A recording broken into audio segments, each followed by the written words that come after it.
এখন প্ৰাথমিক শিক্ষক সন্মিলনীৰ মুখ্য কাৰ্যালয়ত আমি একত্ৰিত হৈছোঁ বিভিন্ন সমস্যা সমাধানৰ ক্ষেত্ৰত।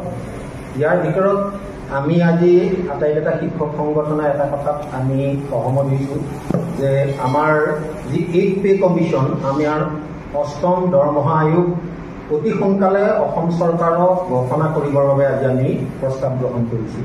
এই প্ৰস্তাৱ আমি মাননীয় মুখ্যমন্ত্ৰীৰ হাতত আমি অৰ্পণ কৰিম, কিয়নো যে বৰ্তমান বজাৰ মূল্যৰ লগত খাপ খুৱাই অসমৰ কৰ্মচাৰীসকলে যি কষ্ট পাইছে, নতুনকৈ পে কমিশ্যন নহ'লে নিশ্চয় আমি বৰ্তমান বজাৰ মূল্যৰ লগত খাপ খুৱাই চলাটো অসুবিধা হৈ পৰিব। আপোনালোক সকলো অৱগত, ইতিমধ্যে অসম চৰকাৰৰ মাননীয় মন্ত্ৰী বিধায়কসকলৰ দৰমহা বৃদ্ধিৰ কাৰণে ইতিমধ্যে উপাধ্যক্ষৰ নেতৃত্বত এখন কমিটি গঠন কৰি দিছে।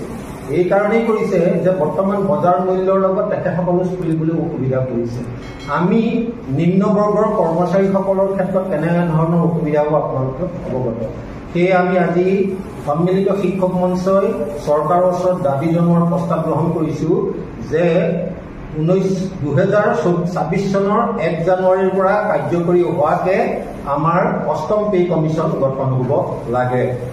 আজিৰ এই সভাত এটা কথা আলোচনা হৈছে যে 7ম পে কমিশ্যনৰ এফেক্ট ডেট আছিলে 1 এপ্ৰিল 2016 চন, যাৰ কাৰণে 1 জানুৱাৰীৰ পৰা 2016 চনৰ 1 এপ্ৰিলৰ মাজৰ বহু সংখ্যক কৰ্মচাৰীয়ে নতুন দৰমহা পোৱাৰ ক্ষেত্ৰত বঞ্চনাৰ সন্মুখীন হৈছিলে।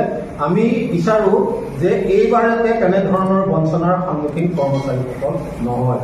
সেয়ে চৰকাৰক আমি দাবী জনাইছো যে অনতিপলমে চৰকাৰে নতুন পে কমিশ্যন গঠন কৰিব লাগে আৰু 2026 চনৰ 1 জানুৱাৰীৰ পৰা যাতে আমি নতুন নিৰীক্ষত দৰমহা ল'ব পাৰোঁ, সেই ধৰণৰে এখন কমিশ্যন গঠন কৰিব লাগে। তেওঁলোকৰ কাৰ্যকাৰিতা এতিয়াৰ পৰাই আৰম্ভ হ'ব লাগে। এই আমি আজি সভাই ডিমাণ্ড কৰা হৈছে, প্ৰস্তাৱ গ্ৰহণ কৰা হৈছে।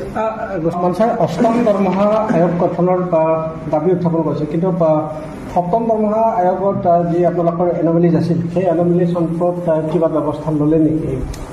নাই, এতিয়ালৈকে ৰাজ্য চৰকাৰে 7ম দৰমহা আয়োগে দিয়া যিখিনি সিদ্ধান্ত, বিশেষকৈ প্ৰাথমিক শিক্ষকৰ ক্ষেত্ৰত যিখিনি সিদ্ধান্ত, এই সিদ্ধান্তখিনি এনামলিজ কমিটিৰ জৰিয়তে নতুনকৈ ব্যৱস্থাপনা কৰিছে। যি ব্যৱস্থাপনা আচলতে ভাৰতীয় ইতিহাসত এইটো নজিৰবিহীন ঘটনা যে প্ৰথমবাৰৰ বাবে কোনো শিক্ষকৰ বা কোনো কৰ্মচাৰীৰ দৰমহা হ্ৰাস কৰা হৈছে। এতিয়াও এই বিষয়ত বিভিন্ন সময়ত আমি আইন, আদালত, চৰকাৰৰ আলোচনা আমি কৰি আছো, কিন্তু ৰাজ্য চৰকাৰে এতিয়ালৈকে এই বিষয়ত কোনো সিদ্ধান্ত গ্ৰহণ কৰা নাই।